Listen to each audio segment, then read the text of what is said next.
Welcome to It's All About the Questions, where learning to ask the right questions can help you achieve lifelong success. Now, here to help you ask all the right questions is award-winning author, international speaker, and business strategist, Laura Stewart.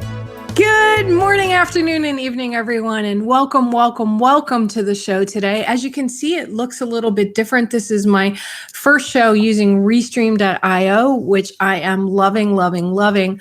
And it's giving me an opportunity to do something very unusual today. And the reason I wanted to use it was because I have two guests on my show today for my Christmas week show to end 2020 for Christmas. I wanted a show that's going to make you think, that's going to make us realize that love is what matters all in the world. And also to talk about being your authentic self and what that really means and how to express yourself, whatever that means, no matter what other people say. And I am honored to have my two guests on the show today, Tina Frank and Bonnie Violet, the hosts of Splintered Grace podcast, somebody that I met through my dear, amazing friend who I think I've known for close to 3 decades, Howard Cohen, a geek friend of mine who said, "You must meet Tina," who then introduced me to Bonnie Violet. And the rest, shall we say, I hope, is history as today. So I'm going to bring my guests on today. Bonnie Violet. Good morning. Hi, everyone. I am so excited to have you both on the show today because really for me, what this is about is conversing. It's about the three of us talking about just what it means to be yourself.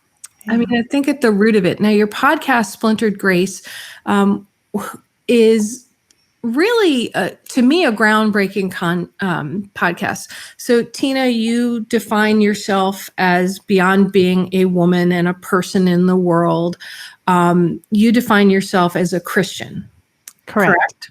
Okay. And Bonnie Violet, you are just you.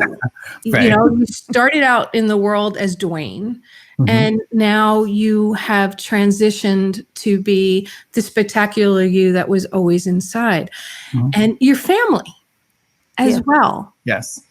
And you hadn't talked, Tina, you had told me for like 20 years. Yeah.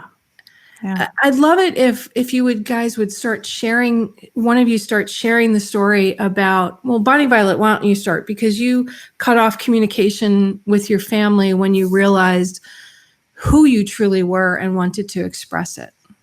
Yeah. Thanks for having us on the show this morning. Bonnie Violet here. I identify as being trans, genderqueer, and a drag queen. So this is my drag look. This isn't necessarily how I look every day, though I would love to. I love it. Right. Tina and I grew up in a really small town in Idaho. We're just about a decade difference in age. So she was still kind of young when I was young. Compared to, what I think some aunts and uncles are, in my understanding. And so she really got me going into church, and she was kind of like my hero. She got me to church. I was really into Jesus in the same way she was. I was saved and did all that as a teenager, and then moved out to Phoenix, Arizona. And I actually lived with my aunt when I was infected with HIV at the age of 19. And that caused me to have to address some things with myself. I hadn't realized that I just kind of come to my own understanding that at that time I identified as being gay.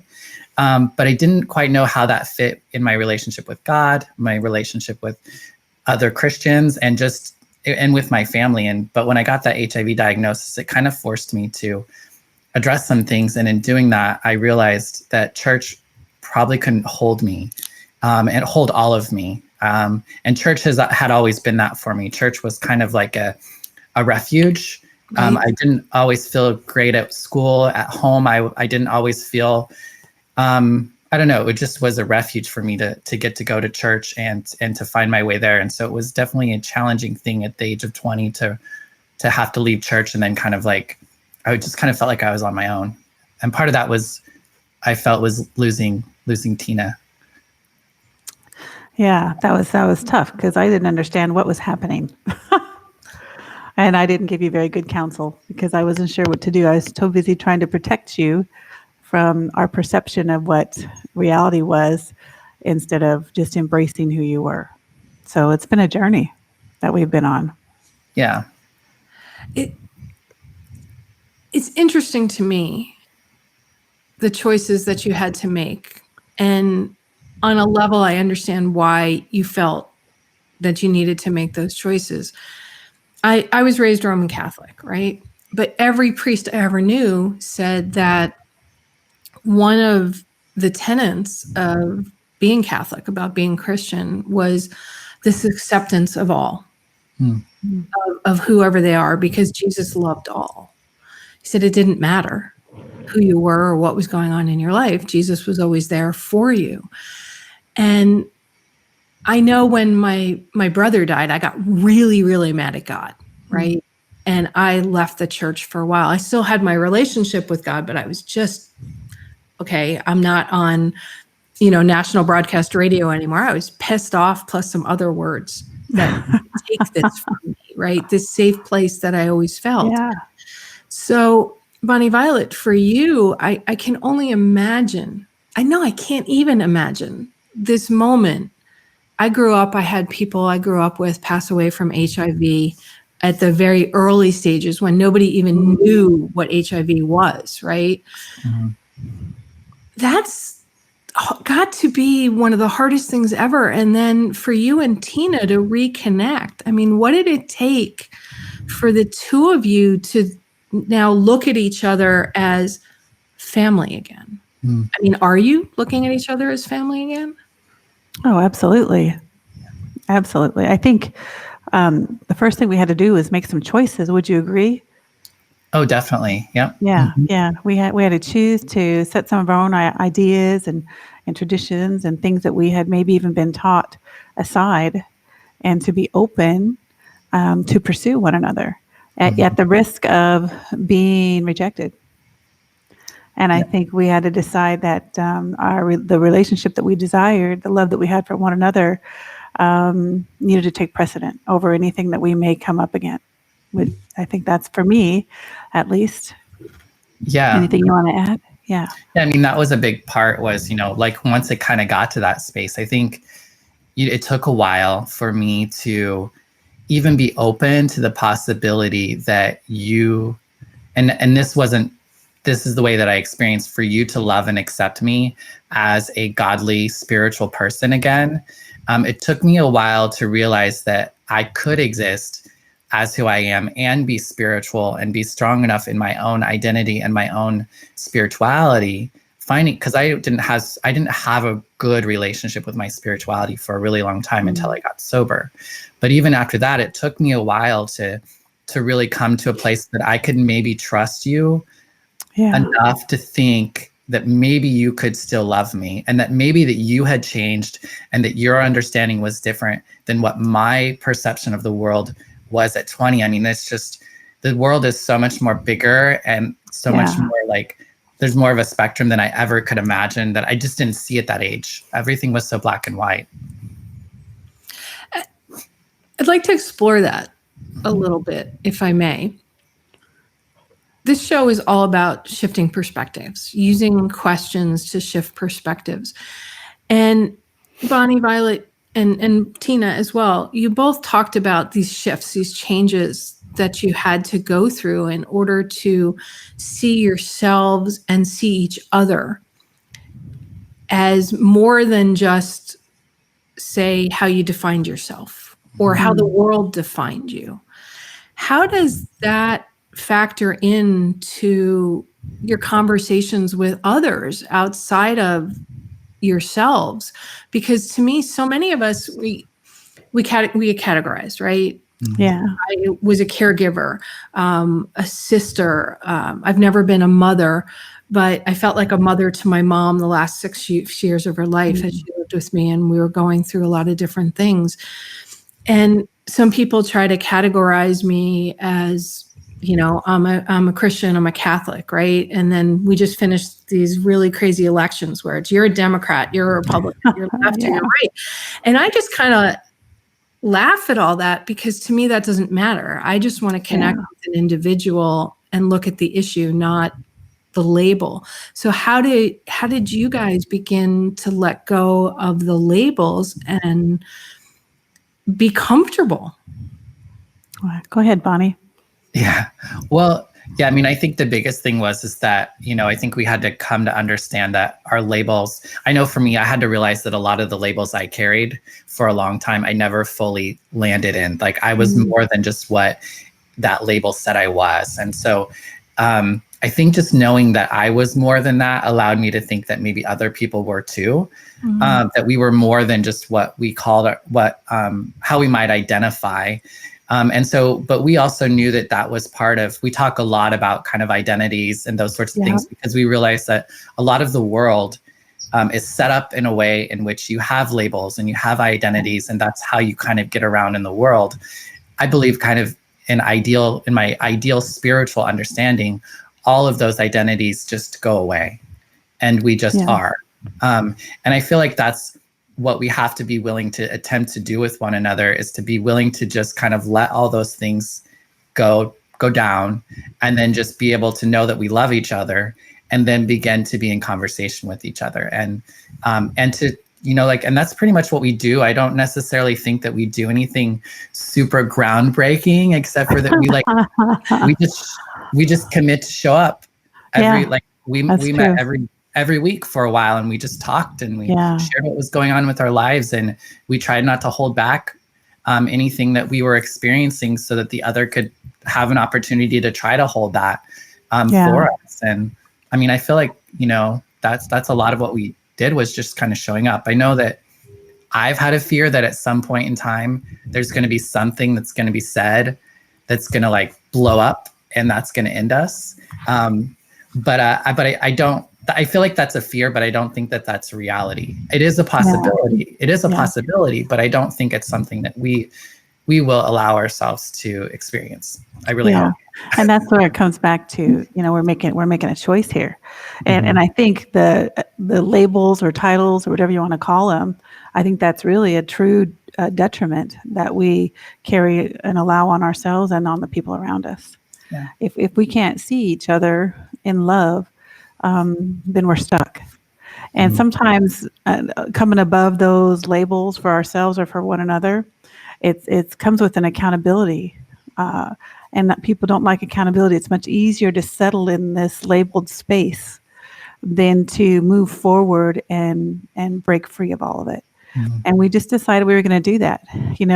It's funny because we were talking on one of our episodes about our titles that we had chosen to represent us on Splintered Grace, and the titles that we have carry lots of different ideas and perceptions based on who's here in the actual title. And so when we title ourselves or label ourselves, it creates a potential, I want to say border or barrier, or even a negative boundary where people can't see past.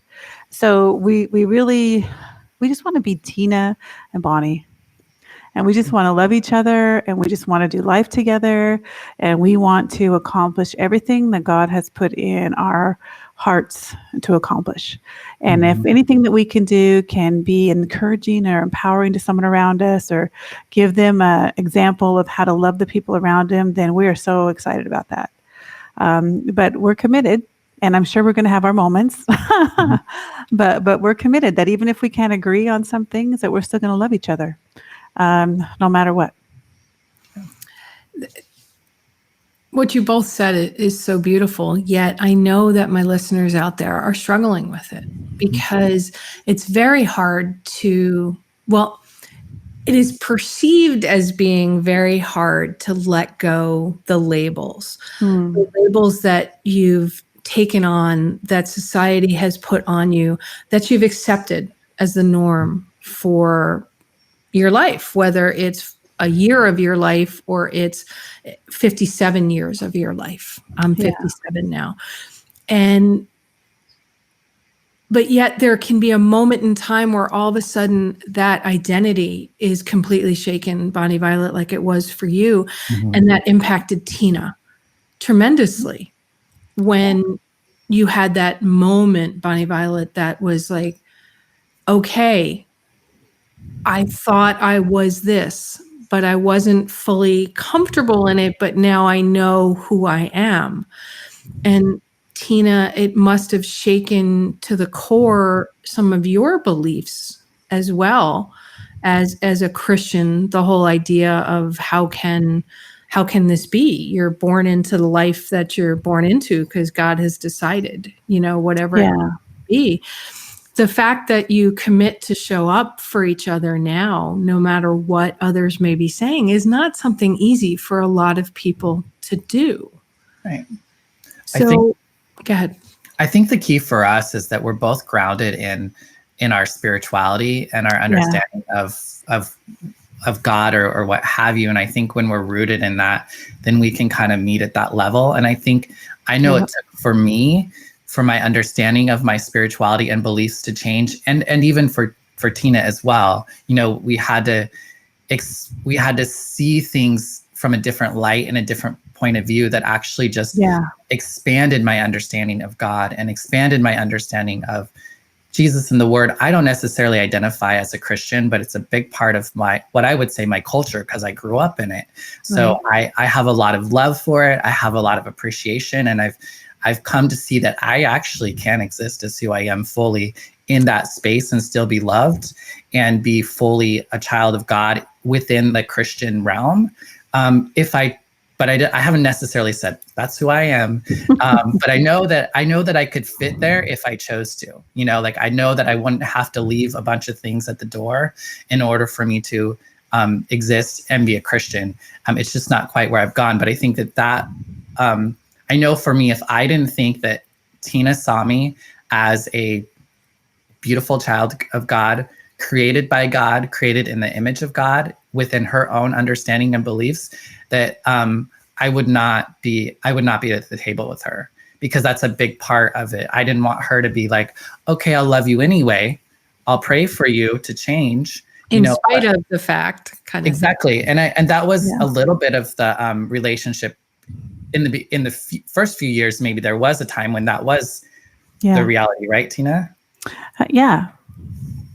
And just to say that, I just want you to know, I pray for you every day that you change into the amazing person that God created you to be.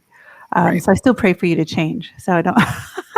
But you don't pray for me not to be who I am. That's right. Or for somebody else to come and make me something different. Exactly. You're right. So I just want to clarify. But we had a lot of growing up to do, both of us. When all this happened, we were both in a very vulnerable stage. We were both still trying to figure out who we were, although I was 10 years your senior. I think more than that, but thank you for saying 10 years. So, and I was still trying to figure out, I had gone through a divorce. I'd had another horrible breakup. I was by myself with my 4 kids, trying to define who I was, trying to survive, and I was in survival mode under a covering of a label of Christianity. And so we were both grasping at whatever we knew. And what we did was we took on the legalism, I think, is a good word to say it, what we understood to be God, and it was only a small piece.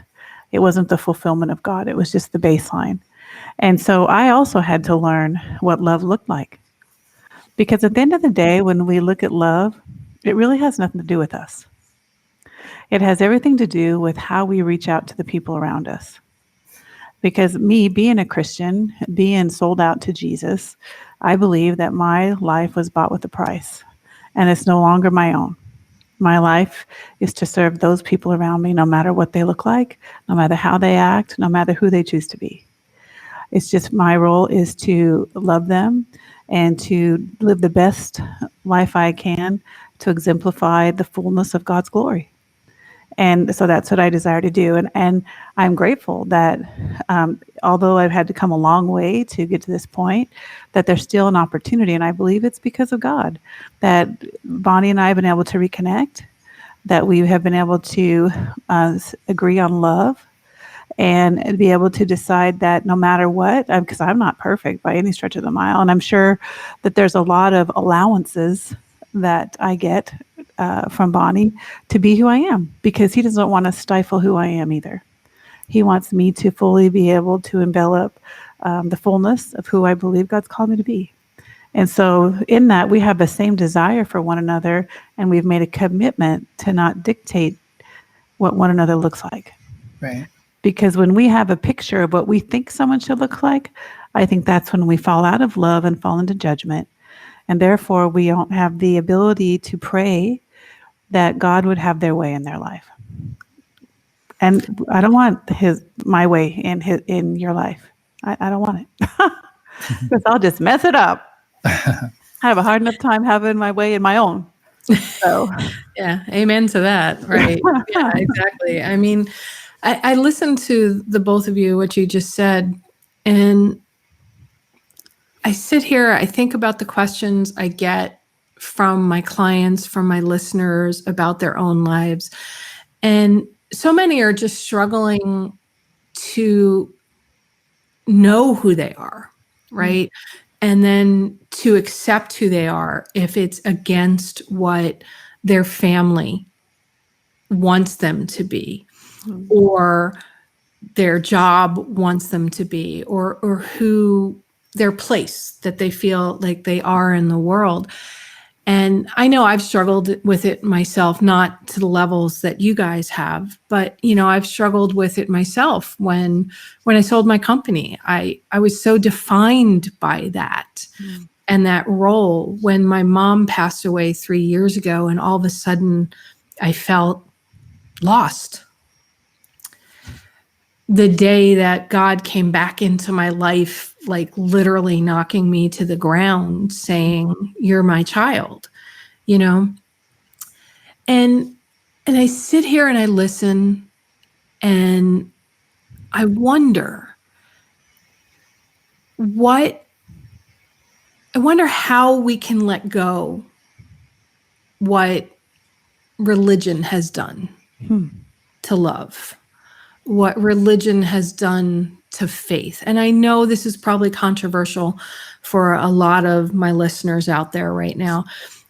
My first season, this is my 5th season doing this show. My first season on the show on broadcast, I had a reverend, a rabbi, and a swami on the show, all in the studio together. And this is before we did video. It was just literally broadcast radio. They all came to the studio.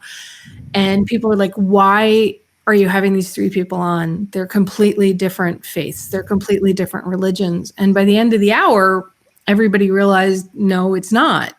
It's all about God and your personal relationship with God, and that we needed to let go this idea that them and us, and even he or she or they or whatever it may be, which, by the way, Bonnie Violet, I don't understand all the pronouns still. So perhaps you could explain that, because I see you as she, but I know there's some people that are they, and I just mentally, I guess, because grammatically I can't get there.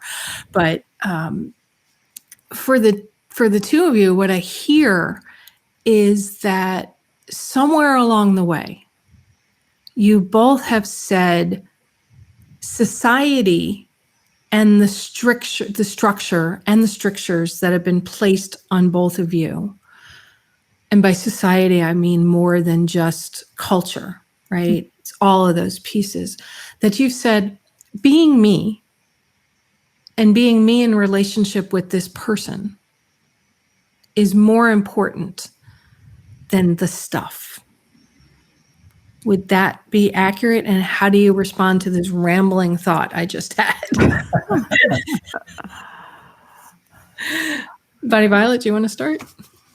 Sure. Trying to think what comes to mind with that. I do think, and this might not be quite exactly what you're going for, but when you were talking about this idea of kind of like religion's impact on love, and this idea that love is kind of, I think what we learn what love is, whether it's we learn it from our families, we learn it from relationships, we learn it from church, whatever, I think my understanding and a lot of the world tells me all these kind of like not healthy ways of what is love. That's not really love. It's like conditional. It's often obsessive, or submissive to a point of harm, or, like there's all, and love doesn't really work that way. I think love, and I think for me, it's really about, I think love, because it is so complicated. Grace is simpler to me. The idea of grace to me is what it is.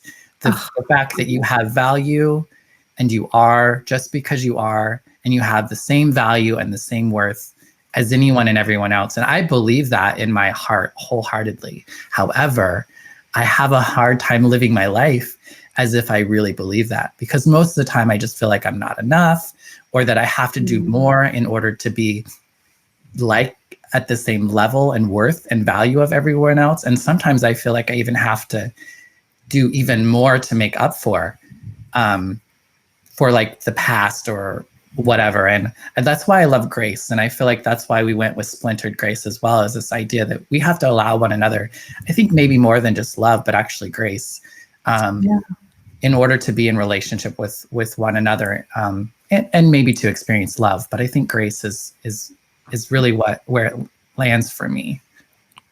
I love that. Wow. I mean, I just feel that from you, that whole idea of grace versus love, and how they interlink, and that grace is so much bigger.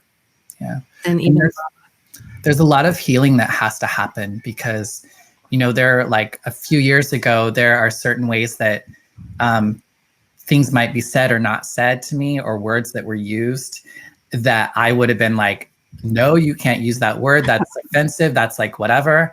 And now I can be in a relationship in which somebody can say something that's not quite the way I would say it, and I would rather them not, but I don't have to take offense to it. And I don't have to shame them about it. I think where you live in this culture right now, where you just shame people into some sort of behavior change, which I don't think is really behavior change. I think it's all performative. When we can actually just create a space in which we can be wrong, and we can say things that are foolish and not skillful to one another, then that's when we can really grow, and that's when we can really change, and I think begin to be better with people. Yeah, I agree. And I think that portion about offense, I think our culture and even us sometimes are too easily offended. And if we can look past that to grace, then I think that gives us a room to grow in love and understanding, and give the ability to, it's a sacrifice at that point, because we're choosing not to be offended. We're sacrificing that offense for the purpose of someone else to receive grace from us. And it just elevates both of us to a new place, so that we can build on a new foundation. Every step we take is a cornerstone or a block in a foundation that builds our relationship. And so if we can just not be offended by these little things, and I think that's one of the things that we've agreed to, not be offended by one another, by how we conduct ourselves, the things that we do, the things that we say sometimes, that we just have chosen not to be offended. We'll talk through it, but we'll choose not to be offended. And I think offense, is definitely a trigger into, not even a trigger, just a pathway, maybe it's a better way to say it, to a space of grace, and into love. Yeah. Go ahead, Bonnie Violet. No, I was going to say, I also feel like for me, healing had to happen before I could give grace. Like grace had to be given to me, healing by God and my understanding or spirituality, which could allow me to experience it, and then to heal, and then to be in a space in which I can't really be harmed in the same way by the world that I once was. And once I have that healing, then I can go and have grace in the world better, or more, like I just feel like healing is a really big part. And I feel like I'm not blaming anyone who does take offense or does get upset or I know that that's coming from a place of pain and a place of hurt. And hurt people, but healed people heal people. And that's what I feel really called, is to be a healing person. I'm not completely healed, but I'm a healing person who can then transmit. You can't transmit something you haven't got. You don't have. So that's right. If you've been healed, you can heal. If you experience grace, you can give grace. If you experience love, you can give love. At least that's the way that I feel. Yeah, I agree. Yeah, I agree 1,000% as well. And I took some notes on a couple of things because I had never thought of some of the perspectives that you both had talked about, where you talked about look past offense to grace and can say anything not skillful to each other. And when we first met and we were just talking separately, and then I was like, I need to have you both on my show. I remember, Bonnie Violet, I said to you, I was so afraid of offending by not knowing how to speak to you, how to refer to you, that I didn't want to offend by not knowing. And I kind of feel like that's a big problem in our world, right? Where we're only allowed through media exposure on a certain level, on a certain perspective as to what they want. And Bonnie Violet, I don't know about you, and Tina, I don't know about you as well in this one. I don't meet a lot of transgender people in my daily life.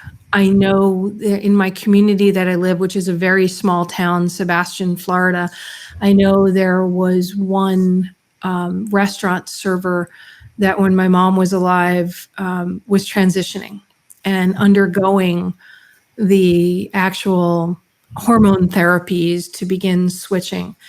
And I wasn't sure how my mom was going to respond, coming from being born in 1929 to this. And I was like, I was going to let whatever was going to happen, praying that with some of my mom's dementia that it may not offend, right, at the same time. And I'll never forget this one moment when my mom looked at him, her, she, because I didn't know at that point what to say. And my mother just goes, "Oh my God, I love your makeup. Where did you get those earrings? And what color is your nail polish?" That's awesome. And my mother in that moment just saw the person in front of us. And I did too, but I was so worried about my mom and what she may say through innocence. Yeah. We have too many relationships in our heads with people, and actually not being in relationship with people and body. It all happens in our head. I was really nervous to come on this show today. I was afraid that you might say something that would hurt my feelings, to be honest, because I don't know you in the same way that I know Tina. And so I just want to, I think you put your vulnerability out there as well. And I just wanted to say as well as, I didn't just show up here all like, I'm just going to give lots of grace today. No, there was a part of me that was just like, I just prayed before this that, I just show up and be in a way that I need to be. And sometimes people might say something and I do need to say something, and other times I don't. And so for me, I just really try to keep myself in a good space so that when something does happen to me, that intuitively I will just know how I need to respond in this particular moment. So I just wanted to match my vulnerability with yours. Yeah. And I think when we respond, even if we feel a need to respond, if we respond in love, then I think it's received well. So that offense could be avoided either way. Back to what you guys were saying is the Bible says that we should all be like little children. We should be back to like little children to receive God's grace. And it's like, this is what we're talking about. Your mom, she had no preconceived ideas. She was just open, just being open. Little kids, don't you know? Little kids, they're the ones who say crazy things to you when you're like, oh man, your breath stinks. They have no filter. They don't know it's not okay to say that to people. Or, man, how old are you? We've all experienced little children in their just rawness. You know what I mean? And I think that's the mentality that God wants us to approach people, with openness, no preconceived ideas. Every encounter that we have with someone else is an opportunity for us to connect, positively or negatively. So the way I present myself to someone is going to have a positive or negative. The way I respond to how they present themselves is a positive or a negative. And the power that we really hold is when someone comes at us in a negative and we can still respond positive. And I think that's what you were, yeah, I mean, you were ready to do today, Yes, Bonnie. definitely. No matter what happened today, you were going to respond positive. Right. You already decided that in your mind. You already decided you weren't going to be offended, Right. and that we were going to have a conversation for however amount of time we committed to. So, see, that's brave. That's in my opinion, that's a power move. And we all have that power inside us, and we just need to exercise it. I just really feel that's a key. And the way we find strength in that is to set ourselves aside and allow God's love to flow through us to one another and not be offended. Right. And, Bonnie Violet, thank you for sharing that about that. And before the show today, and actually all weekend since we set this up, I prayed and went, please just allow me to ask the questions that will show the world the grace and beauty of both of you, and share the light that I saw in both of you when we met. And somebody just posted on the stream, I love this conversation, and in quotes, I don't know how to speak to you because I don't want to offend you. I think so many people feel that, is what somebody said. And it's so much what I felt, but I knew that I needed to try with this show, with this Christmas week show, to have this conversation, because it's a conversation I've wanted to have with somebody. But I myself, number one, was afraid that my listeners might just not appreciate the vulnerability of all of us to be on the show today. And the fact that, to me, I want to just love everybody, even when I don't necessarily like them. Yeah. You know what I mean? So thank you, Bonnie Violet, for sharing that, because I would never want to hurt anyone in any way, intentionally or unintentionally. Oh my God, it just sits with me forever when I found out that if I realized afterwards, I might have said something. So thank you for sharing that. Yeah. So I do need to ask this one question, because I know that it's out there, because I have it. I mentioned it earlier, but Bonnie Violet, can you share the whole pronoun thing? Because I frankly don't understand it, and I'm so deathly afraid of offending somebody who's queer, transgender, gay, otherwise, by not using the right pronoun or the right name, and how to necessarily ask that. Yeah. Well, I think I mean, we have not been trained we automatically see certain people. We decide if they're he, we decide if they're she, we decide if we say sir, we decide if we say ma'am. We those were just stuff that were trained in us automatically. And I think the biggest thing is just to not make assumptions, to ask people what they would like to be and sometimes you can even lead with your own. Hi, I'm Laura. I use she, her pronouns. What's your name? And then that way you're not putting the trans person having to out themselves necessarily. I mean, I don't know. I think calling people by their name when you don't know their gender pronouns, I think people use they, them as a possibility of helping people understand that there's more than one way to exist, or more than two ways to exist. And don't get me wrong, there are a lot of men who live in a lot of different ways, but there's still kind of this idea of what makes a man and what makes a woman a woman. Oh, yeah. And so I think it's people's ability to be able to tell the world that I'm not that type of man, or I'm not that type of woman. And we all have different ways of doing that.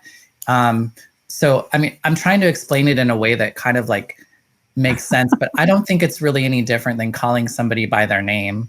Yeah. Even there are plenty of people that you don't call them by the name that's on their birth certificate, because they always go by Al, but their name is Alvino, or, you know, like that's my dad's situation, but you know what I mean? And nobody questions that. Nobody says, oh no, we got to call you Alvino because that's what your mom put on your birth certificate. You just call him Al because that's what he wants to be called, Al, you know? And so I think it's really not any further than that. It's just about having, like, you don't need to understand. And I think we talked about this once before. You don't necessarily need to understand me in order to address me as I would like, you know, like, it's just respect. It's just, and it's also something that I think we need to allow ourselves a lot of grace, is that we have been programmed, and the program might not be the best way, but we have had habits and practices that have become so ingrained with us that it takes a while to undo that. You know, there's still some times when I'll call myself Dwayne, or I'll say like he, and I'll be like, wait, that's not that's not right, you know, and I'll say it, I'll be like, oh, that doesn't feel right, or that doesn't land right, or you know, like, so it's just it's being in a process of, like, it's just a process for all of us, and it's not something to be afraid of. And as long as you're if you put your heart out there first, most people are going to be pretty cool with it. It's when you're being, you know, not so great of a person that people are going to be, you know, not super responsive to it. So, I mean, I would encourage you, there's a lot of really great videos on YouTube. There's a lot of really great information so that you can learn this on your own. So also you don't put that on the individual. You know, a lot of us I just want to exist. Some days I want to just walk down the road and wear what I want to wear just because I want to wear it. And I don't want to have to explain myself, and I don't want to have to defend myself. And I don't want to have to, you know, and you all know, I mean, everybody knows that, like, everybody experiences that. I think women in particular have dealt with that a lot. You know, like, I just want to look good today because I want to look good today. I don't need no attention. I don't need, like, whatever, but then I'll choose not to dress one way because of how the world is going to treat me that day, because I don't want to deal with it. You know what I mean? It's like, okay, I'll just put on something sloppy and I'll, like, go to the store because I don't want to deal with it. Somehow, Bonnie Violet, having seen you with your drag and not, I can't picture you ever looking sloppy. Well, I have my own style, that's for sure. It's so gorgeous and so beautiful. And my mom would have ripped your earrings right off of your ears. She had an earring thing. Oh, yeah. Totally. You know, she has amazing earrings. I'm not sure that I've seen the same earrings twice. And every time I'm like, oh my gosh, I can't wear those big earrings like that. They just don't look right on me. Well, and the reason why I wear these big I like to wear hoop earrings because, so Bonnie Violet is actually a name I've chosen. It's my grandma Bonnie and my grandma Violet. So it's my dad's mom and my mom's mom. And they're now my name. And my grandmother, she was one of my favorite people, but she died when I was young. But there was a story about her about these hoops. And she would refer to these hoops as hoops for people who maybe have a lot of sexual partners. And so I kind of wear it in a way of just kind of claiming it, and also just owning my connection with my grandma. A lot of my, the way that I put things on is very intentional, and it's often reminders of my divinity, reminders of my spirituality, and reminders of the people that I love, or the people that have come before me, or the people that are in my life. So to me, it's just putting all of my sentimental, like, crap on the outside. Instead of just keeping it in my head to myself, I put it on me to not only show it to the world, but also to remind myself, because I can forget if it's just living inside my head. I think that's a key to so many things, you know, living inside your head, living inside your heart, your soul. They're two different things. I know for myself, I used to, when I'd do a keynote speech, when I'd go to a client, I'm a geek. Okay. I owned a tech company for years, and I didn't look like the usual geek, you know, the pocket protector, the broken glasses, the whole thing. I was a woman. And back when I started my company, I was a heck of a lot thinner. You know, so I wore short skirts and heels and all that stuff. And it was the way you were perceived by the outward appearance that you put out there to the world. And my parents have both always said to me, Laura, you need to mesh your outside appearance with your internal being and find the way to express who you are in a way that aligns with who you are. Right. And I embraced that when I started my own company, the tech company. I was just like, hey guys, this is who I am. I don't approach tech the way everybody else approaches tech. And now with my book and all the other stuff that I'm doing, even with this show, the first time I was on video after broadcast radio, the station switched from talk radio to oldies music. I was, well, how do I do this now? And I said, let me add video. I was petrified. I was so petrified because I didn't really like the way I looked with all the weight I had gained. And just if somebody saw me when the sound-induced vertigo hit, it was easier to hide it on audio only because you couldn't see what happens to me. Yeah. I feel like it's the same conversation, yet not, only because my persona is more accepted by more of the world than the conversation the two of you are having. Yet, Bonnie Violet, when you talked about the name, right, how you picked your name, Bonnie Violet, everybody called my mom Nancy when I was growing up. Aunt Nancy, and Nancy this and Nancy that. My mother's name is Barbara. Right. Okay. And I remember my cousin Ricky, when he found out that my mother's real name was Barbara and not Nancy, he freaked out. We were really young and he freaked out. And I said, I didn't know this either. And I'm like, because it was mom, right? I'm like, why are you Nancy, Barbara? And she said, well, growing up in the Bronx, one of the neighbors said there were too many Barbaras in the neighborhood and declared you are Nancy. And it's Right. And I mean, I was so much older when I found this out, but at the same time, it was always kind of there in my head. Right. So I feel like internally, we all are these different people. It's what we choose to show to the world in any one moment in time. Maybe it's the business leader, maybe it's the mom or the dad, maybe it's the priest or the pastor. Somebody just posted, it's about congruency for all of us, aligning and accepting who we are and how we look throughout our lives. It's not easy, but it should be so simple. For Tina, for you to be you, and for Bonnie Violet to be you. I mean, I hate that the world has put this label on, and doing the show was the only way I knew how to break labels. Yeah. And as much as we want to break free from that, it's one label at a time. Just because we have chosen not to live under those labels or to ensue labels on others, we're still going to have to be labeled by people probably, and have to probably even come to a place where we have to overcome those labels or even defend. So it's just part of the culture that we live in, and that's why we choose grace, and that's why we choose grace.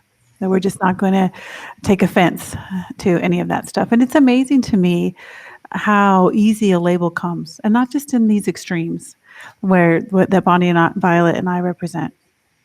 We labels on all different kinds of things, old, young, immature, lazy, all these labels that we just put on ourselves, on the people around us. And if we could just one, stop, remind, where does the label come from anyway? Have you ever thought about that? Where do these labels come from anyway? Right. If I was to say, the devil, just joking. Maybe. I mean, partially, possibly. Limited thinking people. Yeah. But think about it, because I'm guilty. When I see people go by, I have a label pop in my head. We're all guilty. We get that. It's how we act on that. But that label is a detriment usually, or an opportunity in pride. So when I look at someone and I say, oh man, what are they wearing that shirt for? Okay, what am I saying? One, what business is it of mine that they wear whatever they're wearing? Two, do I think my shirt's better than theirs? Is that why I have a negative opinion about their shirt? And three, are they a lesser person than me because they chose that shirt to wear that day because I think it's ugly? So we have to, I know that seems trivial in the big scheme of things. It's huge, actually. But it's those details. It's those little details that we allow that happen in our mind that grows into these bigger things that we're dealing with in our culture and society today.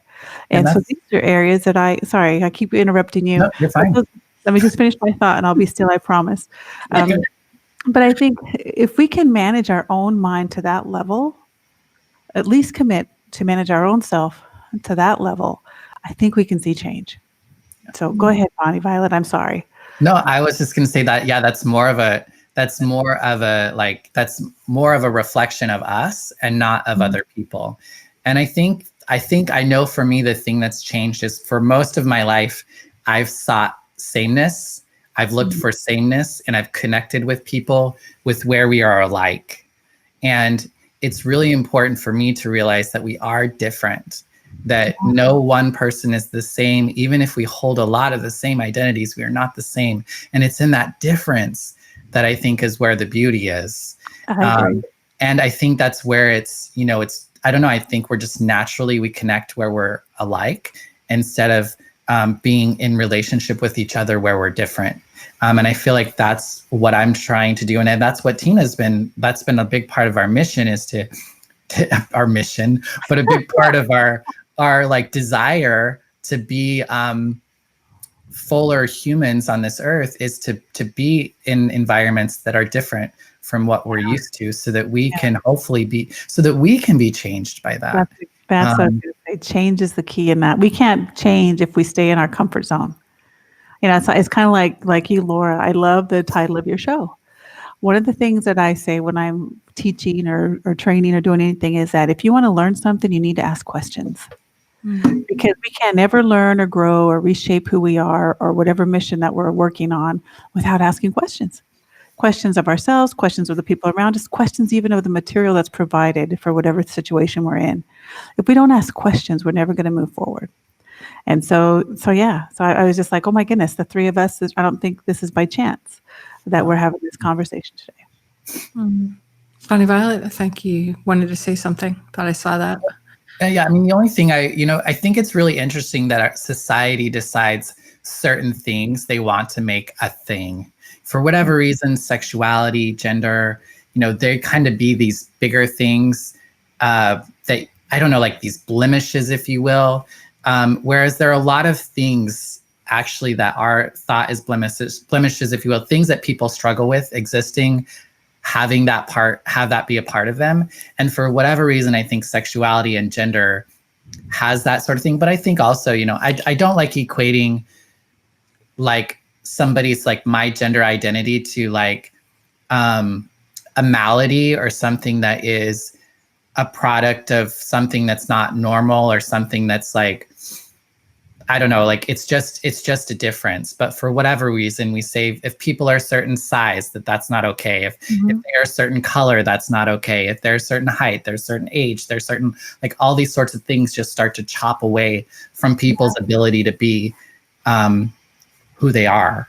But I think for whatever reason, we get hung up on sex and sexuality a little bit more, maybe not more. That's just my experience. So that's what feels like more to me. But I'm sure there's plenty of people. I think that's part of the human experience in a lot of ways. And I think it depends on the culture and the society, because in the US, it's perceived one way. In Europe, it's perceived another way. In some other cultures, it's like, why are you even having this conversation? Like it's not even a conversation worth having because it's not an issue for them, To me, when I look at a trans, somebody I know that has declared that they're gay or lesbian or queer or whatever, the few that I know, I was always like, yay, you for finally, declaring and accepting who you are. because to me, that is the most beautiful moment in the world, is for somebody, anybody, no matter what the situation is, to say, this is who I am. Yeah. Whether it's gay, straight, doesn't matter, just accept who you are.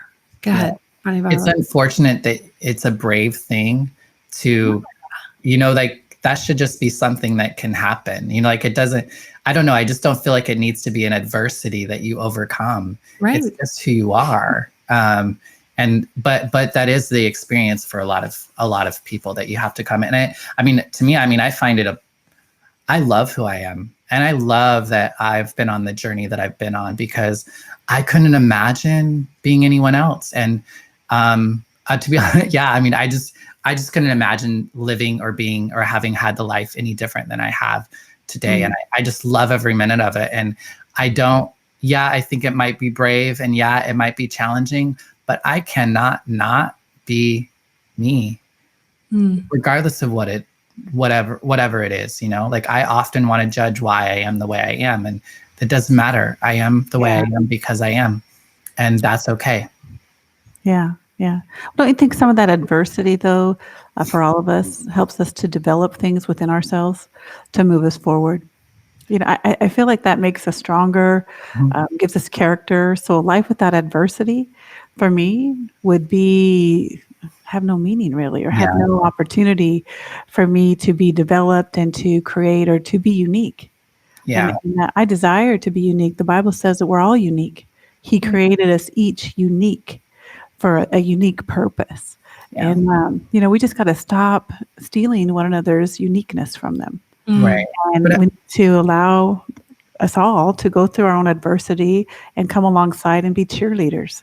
Yeah. I want to be your cheerleader. I want to see you succeed at the highest capacity that you can without telling you what to do.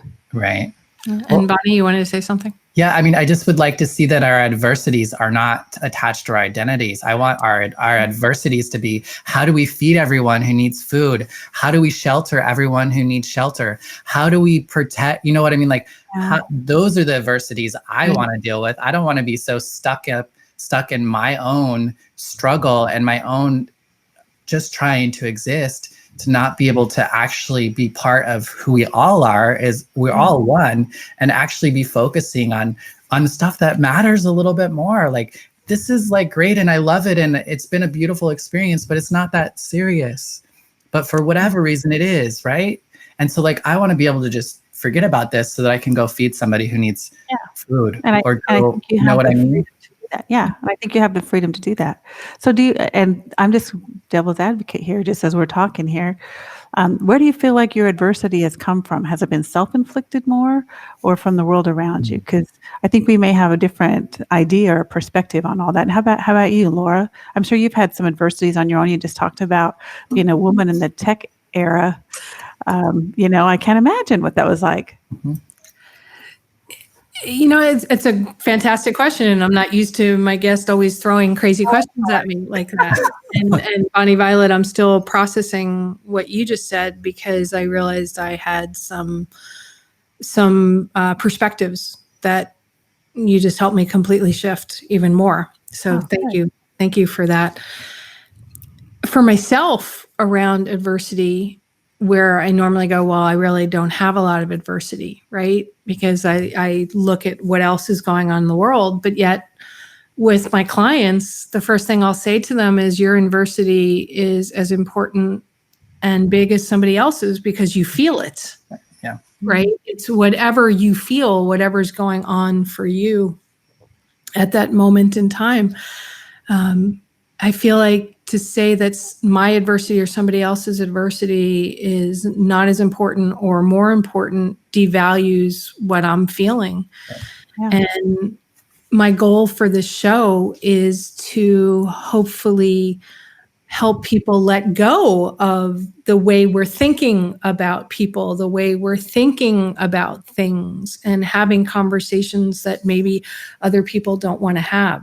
So I'd say my mind creates my own adversities for me, of what I think others are telling me I must be or what I must do. Like when I had the rabbi, the reverend, the Swami on, I'm like, who's going to be really upset with me because I think that they're all the same God, like having the two of you on, having this conversation, to me, it was because I'm so tired of having nobody to ask the question of, because I'm so afraid that even asking the question could offend. Yet to me, asking questions enables healing of myself, enables opening to the world of something that maybe somebody else is so afraid to ask, but they can listen to this show and then go, oh, I got it now. Yeah. And so that, for me, I don't know if that fully answers your question, Tina, or addresses what you were just talking about, but that's sort of where I came from with wanting to have this conversation today, was because I know that some people never have the opportunity, and all they see is what mainstream media wants to show them, or all they see is like the movie Birdcage with Robin Williams. And I feel like it's major different things, but it's really about the people, not about the other thing. Yeah. Does that make sense to you guys? Bonnie Violet, you wanted to say something? Well, just in response to the adversity, I think that adversity is all of that. Like, so I think it's mind, I think it's spirit. And then I think for me, the biggest challenge is body. And so like, for me, I feel like I've been able to approach adversity in my mind and in my spirit. And with my spirit really kind of helps me with my mind. But I think being in the body is that adversity that I can experience with other people. So I don't necessarily think like that's how I interact with you. And that's sometimes, yes, I have some control in that, but also I don't have some control in that. And so it's like, how can I exist with you, my body and your body, rather than me being in my head or being in my spiritual realm while sitting next to you? Yeah. Yeah. See, my whole thought process on this as we've been talking is that even though each of us are experiencing adversity, no matter where it comes from, the challenge is for us to still look past our own adversity to do all those things that Bonnie Violet was explaining. Right. Because we're always going to have adversity within ourselves or within the culture around us, but we still need to feed everybody. We still need to clothe everybody. We still need to do all those things that are bigger than ourselves.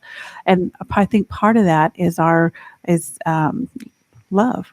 That's how we set ourselves aside. Love is a surrendering position. We surrender. Okay, we're going to go through this. We're still going to go through this. We're still going to take all the crazy, but I'm still going to do this because I love you and I love God, and He's put this purpose in me.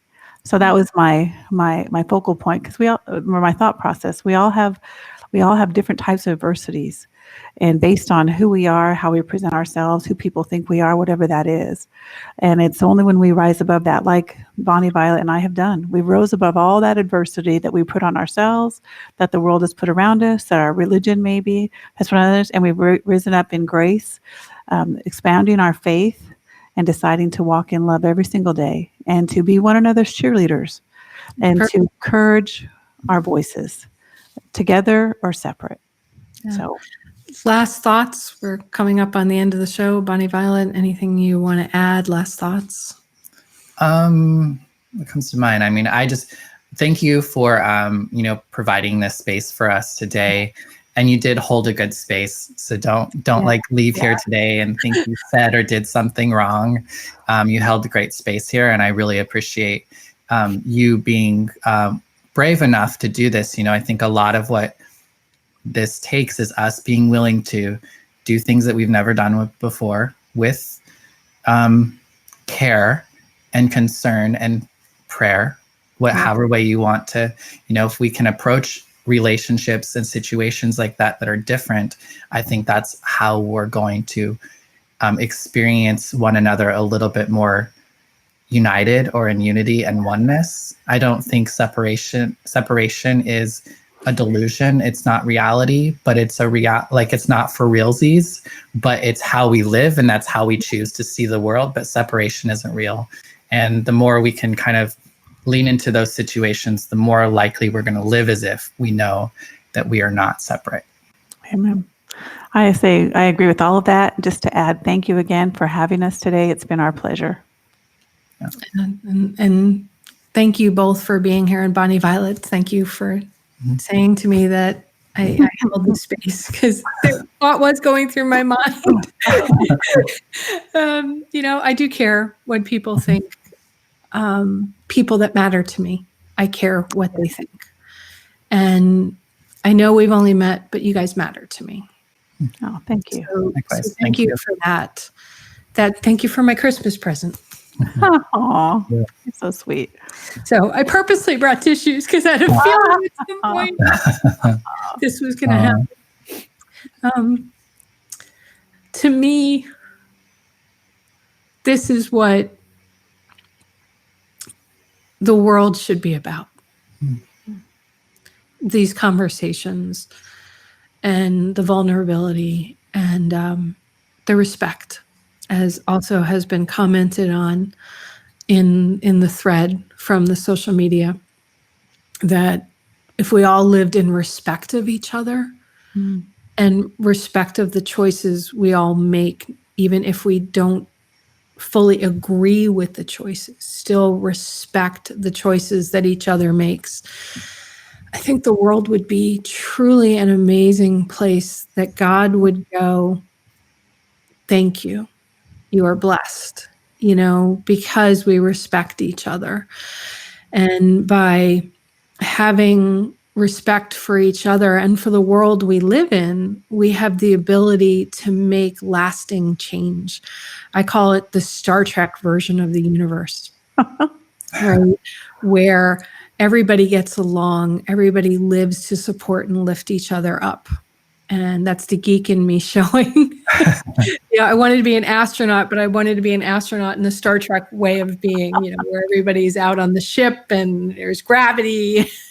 It's a whole different way of being. And when we approach people who look different or feel different or believe different, that we are open to a dialogue to understand them. So I want to thank you both for sharing with me your dialogue and allowing me to ask questions that I don't know where some of them come from. I just say a prayer before every show saying, please give me the words that need to be said, the questions that need to be asked, even if I hadn't thought of them before. Wherever they come from, I choose to believe that it's about furthering love and light. So thank you both for being here with me.